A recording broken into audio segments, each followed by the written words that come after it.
வணக்கம். நம்ம இன்றைக்கி வின்வின் டிஎன்பிசி சேனலில் தனிநபர் சத்தியாகிரகம் பற்றி தான் பார்க்க போகிறோம்.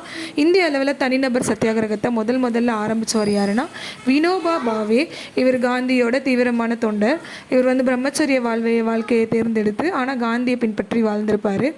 இவருக்கு அடுத்து இவரை பார்த்து நிறைய பேர் இன்ஸ்பயர் ஆகி எல்லா ஸ்டேட்லேயுமே தனிநபர் சத்தியாகிரகத்தை ஆரம்பிச்சிருப்பாங்க.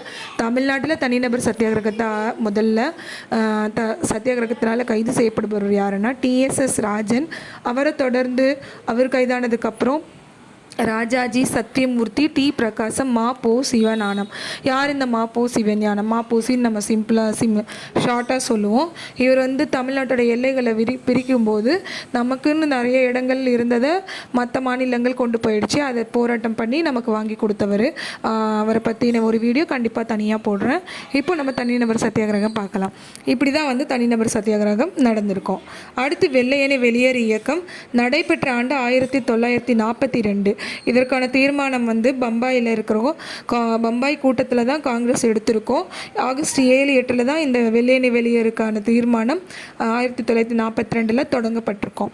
அதுக்கப்புறம் நாடு முழுவதும் இதுக்கான போராட்டங்கள் ஆரம்பிக்கப்பட்டிருக்கோம். ஆகஸ்ட் 9 காந்தியடிகள் வெள்ளையனே வெளியேறு இயக்கத்தை தொடங்குறாரு.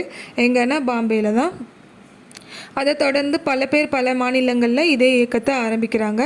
முக்கியமாக தமிழ்நாட்டில் வெள்ளையனே வெளியேறு இயக்கத்தை பரப்பியவர் யாருன்னா காமராஜர். காமராஜர் உப்பு சத்தியாகிரகத்திலேருந்தே காங்கிரஸில் தான் இருப்பார். ஆனால் இப்போ ஒரு பெரிய ஆளாக இப்போ ஒரு வெள்ளையனே வெளியேறு இயக்கத்தை பெரிய அளவில் எடுத்து நடத்தியிருப்பார். இந்த காலகட்டத்தில் காந்தி கைது செய்யப்படுறாங்க. இதனால் என்ன நடக்குதுன்னா பெரிய ஆர்ப்பாட்டங்கள், தொழில் எல்லாமே அடைக்கிறாங்க. மக்கள் வேலைக்கு செல்லாமல் நடக்கிறாங்க. இப்படியே இருக்கிறதுனால ஸ்கூலுக்கு போகாமல் காலியாக இருக்குது ஸ்கூல் எல்லாம். இதெல்லாம் இருக்கிறதுனால இதை பிரிட்டிஷ் எப்படியாவது கண்ட்ரோல் பண்ணணும்னு கண்ட்ரோல் பண்ணிடுது. ஏன்னா வேலைக்கு போகாமல் எத்தனை நாள் இருக்க முடியாதனால வெள்ளையனே வெளியேறு இயக்கம் ஒரு 3-4 மாதத்துலேயே முடிஞ்சு போயிடுச்சு.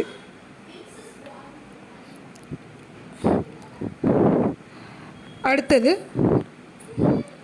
சுதந்திரம் அடையுதல். 1942 வெள்ளையனே வெளியேறு இயக்கம் நடத்துனாங்கல்ல, அதிலிருந்து கொஞ்ச நாளில் நம்மளுக்கு சுதந்திரம் கிடச்சிரும். எப்போ? 1947 ஆகஸ்ட் 15. இதில் தமிழ்நாட்டு சார்பாக நாம் பார்க்க வேண்டியது, எப்போ கொடியேற்றும் போது முதலமைச்சராக இருந்தவர் யார்? நம்ம தமிழ்நாட்டில் நம்ம மூவர்ண கொடியை ஏற்றும் போது முதலமைச்சராக இருந்தவர் யாருன்னா ஓமந்தூர் ராமசாமி ரெட்டியார் தான். அவர் தான் முதலமைச்சராக இருந்தார். இதனால் இதை விழாவை ரொம்ப விசேஷமாக நடத்தியிருப்பாங்க. இதோட யூனிட் 9 ஒரு பார்ட் முடிஞ்சிருச்சு. இதுக்கு அடுத்து ஒரு விடுதலைக்கு அப்புறம் தமிழ்நாட்டில் எத்தனை முதலமைச்சர்கள் இருந்தாங்க, எப்படிலாம் அவங்களோட திட்டங்கள் என்னென்ன பெருசாக பண்ணினாங்க, அது எல்லாத்தையும் பார்க்கலாம். இந்த வீடியோ உங்களுக்கு பிடிச்சிருந்ததுன்னா லைக் பண்ணுங்கள், ஷேர் பண்ணுங்கள், சப்ஸ்கிரைப் பண்ணுங்கள்.